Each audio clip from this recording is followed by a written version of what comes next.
Shana Tova. I have a terrible confession to make. It may not surprise you. I don't think I want to be here giving this sermon. It's a terrible feeling, knowing this is exactly where I need to be, but not knowing if I'm the right person. I always have a fear that I won't be the rabbi you need. I'm afraid every high holy days that I'm going to deliver Torah on the struggles of our young people, and you needed to hear the struggles of the aging. Or I speak about personal growth, and you needed to hear about social justice and social causes. Or I speak about environmentalism, and you needed to hear about grief and loss. But I've never felt in my life, even before I became a rabbi, I was the one who always wanted to get up on the bema and give the sermon, that I'm the wrong person for this job, and I have felt that all summer. I'm afraid to hear the shofar, supposedly breaking down our inner boundaries of complacency because I'm already broken. I don't want to hear its staccato cries, even if they feel like the cries of my own broken heart, as the Talmud says, because I am actually tired of my own brokenness, reflected back to me every day. You know how we cover mirrors during Shiva so we can grieve without worrying about how we look?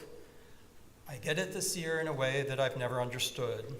I'm tired of looking at my broken self.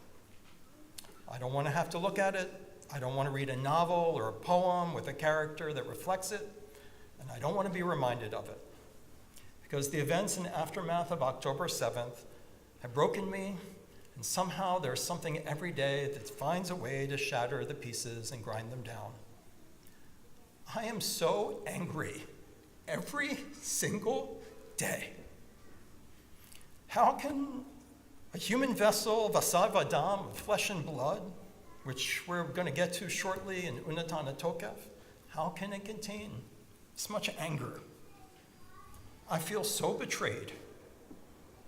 I feel betrayed by Israel's leadership, a man driven by self-interest and aligned with racists, who has continually claimed that there is no partner for peace discussions despite working closely with the cooperative Fatah for many years, who promotes illegal settlements and the stealing of land and resources in the West Bank.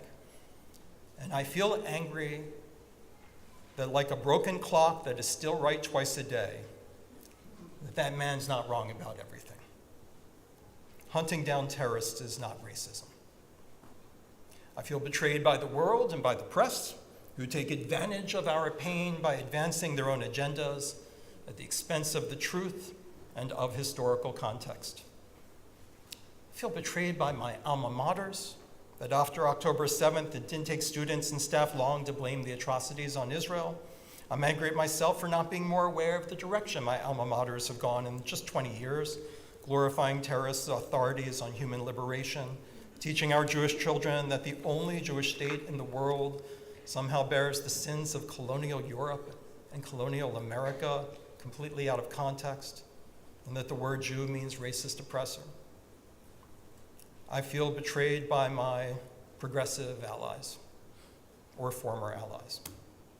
That every morning I wake to postings in my groups that accept as fact that Israel is a product of white supremacy and settler colonialism, that Israel is to blame for the lack of a ceasefire, despite the fact that the return of the hostages completely has never been offered by Hamas, who work out the math of dozens for thousands, designing the atrocities for just this purpose, all with the preservation of the capability of doing it again.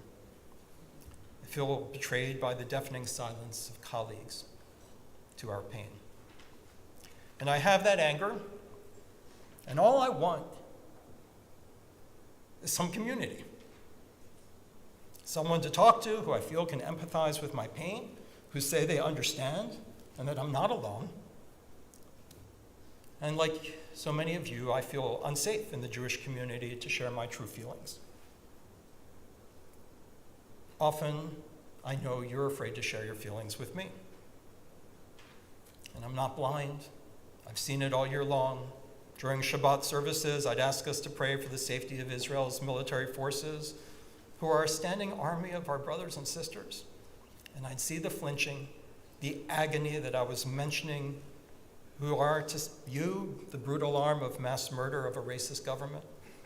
And I'd notice that maybe you stopped coming to synagogue. Or even when I'd pray for the protection of innocent Palestinians, I could feel flinching, that I was still endorsing the war in Gaza by sleight of hand. I could feel it early on in the war as I'd sermonize that the Gazans are hostages to Hamas as well. And I'd feel the accusatory glares. The oppressor is in no position to choose the oppressed's leaders for them. I remember when once I ventured the reflection that today's student protesters for intifada, calling for intifada, seem so different than the student protesters of the 60s and of my youth who called for love and an end to arms. I could see the disappointment on faces even as I said it. Of those who believe that calling for intifada is an expression of our best and brightest, and because they have of their deep empathy for the marginalized, even it sounds to me like calling for the murder of Jews, because they don't really know what the word means. I could feel it when I didn't mention Israel at all during services, which is pretty common. Even just the risk that I might. And then I'd go home thinking of all those who are in pain for the hostages, and for the brokenness that I feel every morning, for their families, for the families of the slain, for the thousands under attack from Hezbollah, and for family and friends in the IDF trying to root out terrorists while giving warning to civilians. All of you came to synagogue and got nothing from me. That was me not getting anything from me. I just haven't been able to do anything right this year. I'm deeply sorry for letting you down. So here we are. It's Rosh Hashanah, the time specified for acknowledging and making amends for our sins bein Adam l'chavero, between a person and his fellow. And it's hard for me to know and acknowledge that I've let so many of you down. In our brokenness, what we need more than anything is a sense of community. And it has been hard to find. We say in Psalms, Adonai, whom can I trust and whom do I fear? And I feel that way in my search for someone to understand and feel my pain. Without a yes, but, I'd look around at my networks of social contacts and feel inside, whom do I trust? Whom do I fear? For some of us, our old groups no longer apply. We thought we were aligned with that colleague or professional organization, and suddenly it's clear we aren't. Aligned with extended family members, or even our own adult children, and we aren't.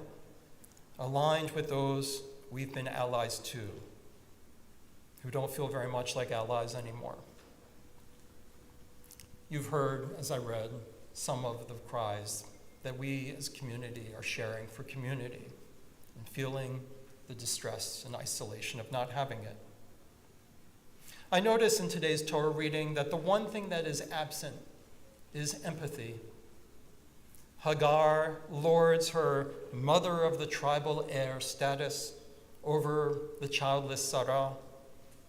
Sarah, now with a child of her own, wants the full expulsion of Hagar, neither with any empathy for the other's marginalized status. Abraham shows no empathy to either. Vayera hadavar ma'od be'enai Abraham al odot beno. He only feels his own distress, for it concerned a son of his.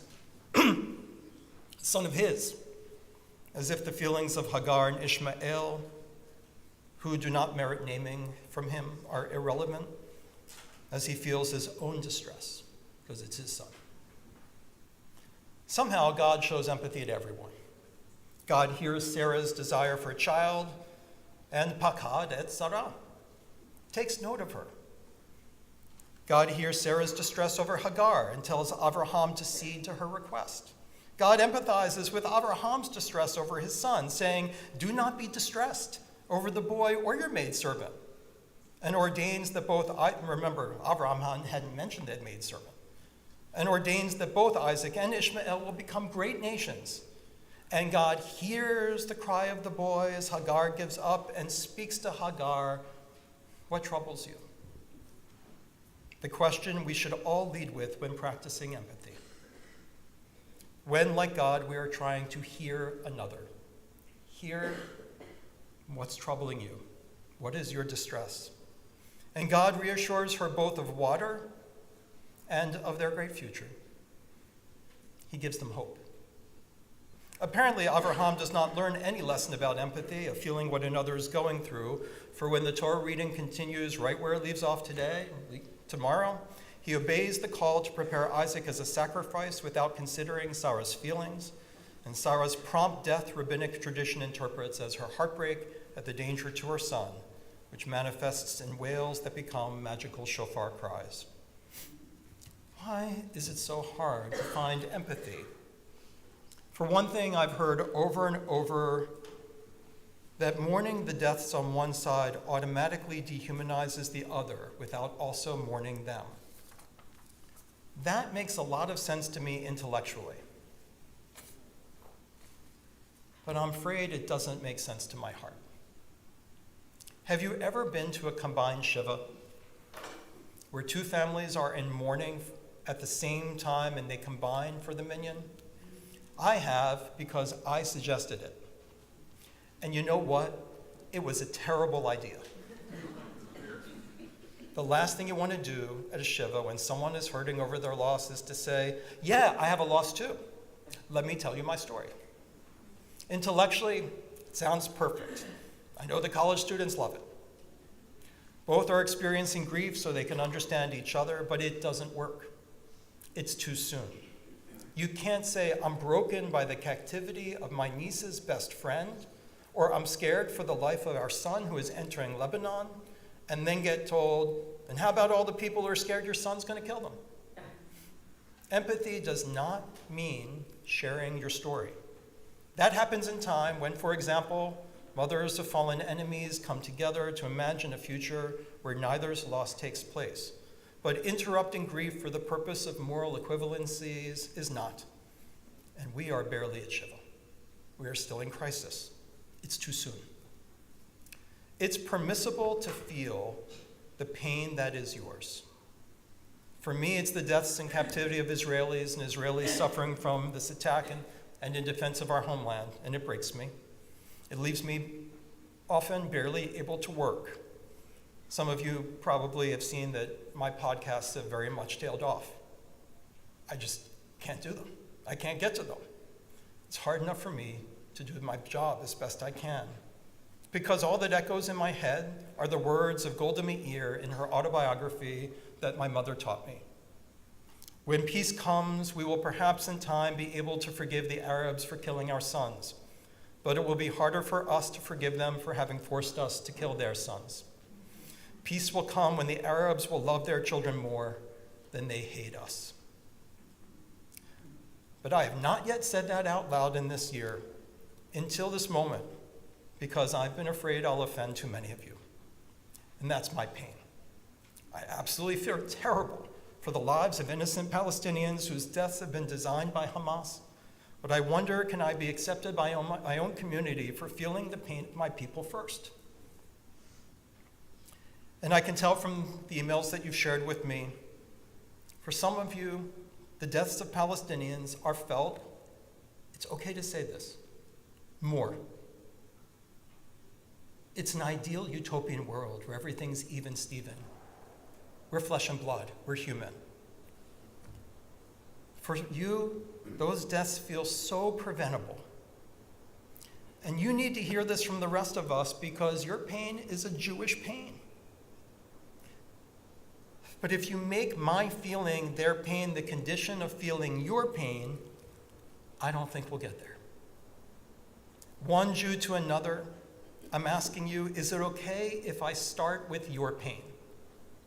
And I promise I won't interrupt with mine. I know we're not there yet.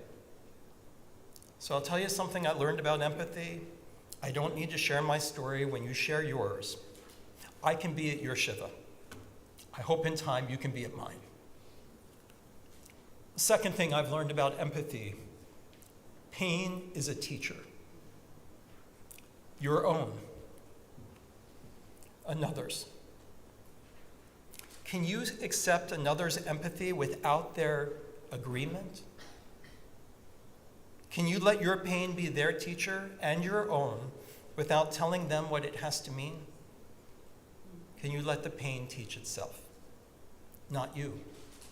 If the Torah portion is about God hearing those who cry out, not who write brilliant editorials in the New York Times or Wall Street Journal, if that's the message of the shofar, the visceral wailing of Sarah, of every Jew who feels they're not being heard, then you have to allow your pain to speak for you.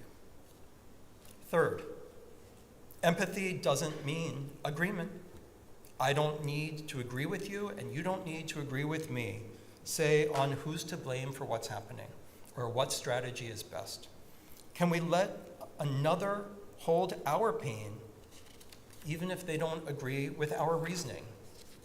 Can we hold another's pain by listening and empathizing without agreeing with them? When God hears the cry of the boy and the messenger asks Hagar, what is troubling you, Hagar?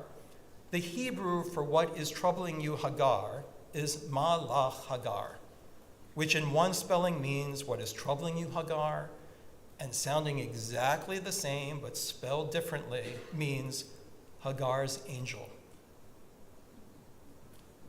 When you can listen to what is distressing the other person, you get to be that person's angel. You don't have to agree with them. You just have to help them, as God does, find their way to hope. 4, in healing our divisions from one another, tshuva, it seems to me, requires some humility and acknowledgement that while we're all super smart, especially in Ann Arbor, even more than the above-average people of Lake Wobegon, we're also, all of us, fallible. As conservative movement founder Solomon Schechter wrote, and it's in the inserts that I pass out, unless you are convinced that your every statement is an utterance of heaven, there may come a day when you need to do tshuva. And he was right. Do any of us really have the answers about what is and shouldn't be? Isn't that part of the trap that is separating us? The delusion that if I just have the right analysis of the situation, the correct understandings, that something might have been different? Are we that powerful? Are we that omniscient? Do any of us really trust the political leaders? Are we humble enough to acknowledge that Israel is in a no-win situation? I read Thomas Friedman's brilliant editorial that Bibi fell right into Hamas's trap and has been doing exactly what they wanted him to do ever since, namely kill as many innocent Palestinians as possible to turn the world against the Jews. And if only he'd done what Thomas Friedman wanted, it would have all worked out differently. And what was missing in that article was any acknowledgement and sympathy that it was a no-win situation. Can't we admit that it was all along a double bind from the moment it happened, from a terrorist group who forces its own children to serve as its human shields, to the price for bringing hostages home? The Talmud knew. It says that literally the worst experience for a human being, worse than death, worse than the other things you're thinking, is being held hostage. And therefore the highest mitzvah is pidyon hashivim, the redemption of the captive. Except when the price is too high, for then the redemption will encourage more kidnappings, and thus the principle of tikkun olam forbids it. You're damned if you do, and you're damned if you don't. And it's even codified in the Shulchan Aruch, Yoredea 52, saying, quote, captives are not to be ransomed at an unreasonable cost because of tikkun olam. Otherwise, our enemies would exert every effort to capture victims. And how about the leader and architect of the October 7th pogrom? I don't use their names. I erase those names from memory like Amalek. Upon his release as one of the 1,027 prisoners for Gilad Shalit, collectively responsible for the killing of 569 Israelis and many Palestinians, when he vowed to his fellow prisoners that he had a plan to get them all released upon his departure. The double bind is a theme of Rosh Hashanah. The Torah reading tomorrow is the binding of Isaac and poor Avraham, damned if he does and damned if he doesn't. On one side are the rabbinic commentators who say he did just the right thing by being willing to sacrifice his son, trusting that being a Jew and having a nation means willing to have your adult children die, as the Maccabees understood the story when they defended the land of Israel. And you have to trust that it's for the greater good of a future life for our people.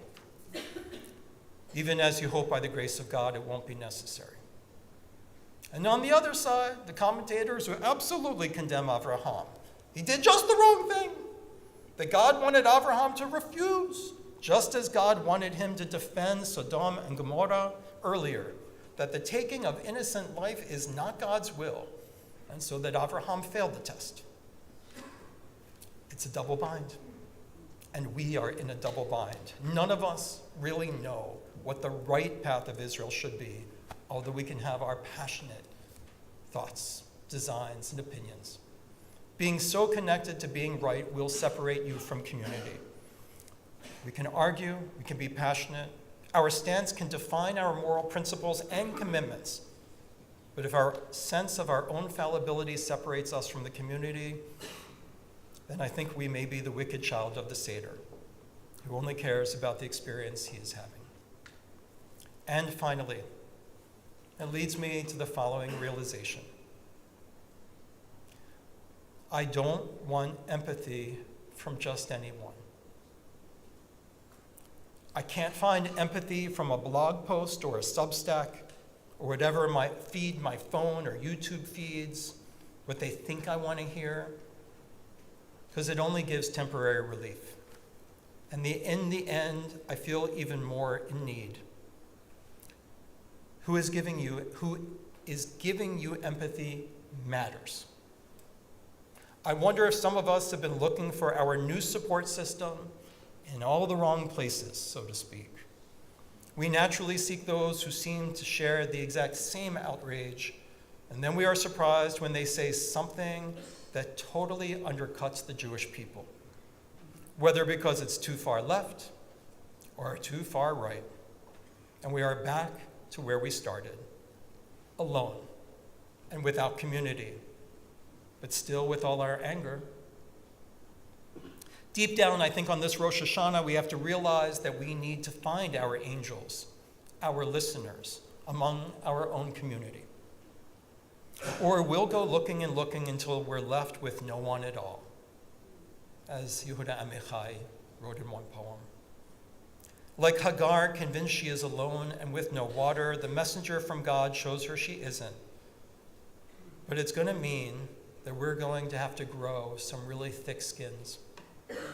As it says in Pirkei Avot, easily angered, but quick to make amends. You end up even, Stephen. Thick-skinned and quick to forgive, you're a saint.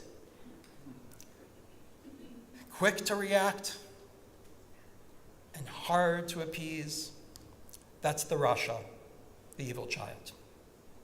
Can we allow our fellow Beth Israel member to say something that utterly angers us? I needed to hear one thing and the rabbi said another. But I know that by doing so, and you know that by doing so, we're allowing them to be in community with us for that moment. And so we cancel out our loss through our gain. On this Rosh Hashanah, can we be quick to make amends? Not for a single incident, but for an ongoing resolution to heal our withdrawing from our fellow Jew. As we teach in Beth Israel's religious school, tell all the kids, just look at the solidarity that we saw in the Bima, and look at the beautiful children who came up for the shofar cry, and you should see what's been happening. You should see how it's grown. We tell them, look around the classroom. These are your brothers and sisters. You may get angry at one another. You may even get in a spat. But you have to make up. And you know why? Because when you go out there in the world and you're in your schools, there may only be a few Jews in your entire class. And you need to support each other. Don't separate yourself from your brother and sister. Can we in this new year hear each other without leaving for the doors? Can those who feel the pain of the Palestinian people hold the pain even for just a moment, but authentically of those like me who are just broken by the hate and terror inflicted on our people, which the world somehow makes our fault? And can those who feel broken by the most painful pogroms still ongoing since the Shoah, feel the pain of those for whom the war has just broken them as Jews to the very fiber of their being, as Avram arguing not to destroy Sodom? You don't have to agree to hold the soul of your fellow Jew. Can we trust that we can hear each other without being judged? Rosh Hashanah is about, and Yom Kippur. Just let God be the judge. Step out of the role. Be the angel. If I have that, I have community. And I promise in the new year to do that for you, each and every one of you. You are safe with me. I will hear you. I'll feel your pain. I'll let it teach me something. I won't tell you my story. And I hope you'll do the same for me. I won't head for the door myself if you tell me, Rav Nadav, I'm your fellow Yid, and I'm not going anywhere. Ma lach chaver. What distresses you, friend? Ma lach chaver. The angels, the friend's angel. You know how rabbis always end with the two people who are lost in the woods. And one says to the other, thank God I found you. You must know the way out. And the other one says, I don't, but I'm glad I found you. You know the way out. And one started crying, and the other one said, don't cry, friends. At least we're together, and we can find the way out together. I feel like we're two Jews in the forest, and one says, I know exactly the way out, and it's that way. And the other one says, no, I know exactly the way out. It's in the opposite direction. And I'd like to be the one who says, we don't need to cry. Let's be together as we walk together. We can check out both exits. And that'll take us and gives us hope for the future.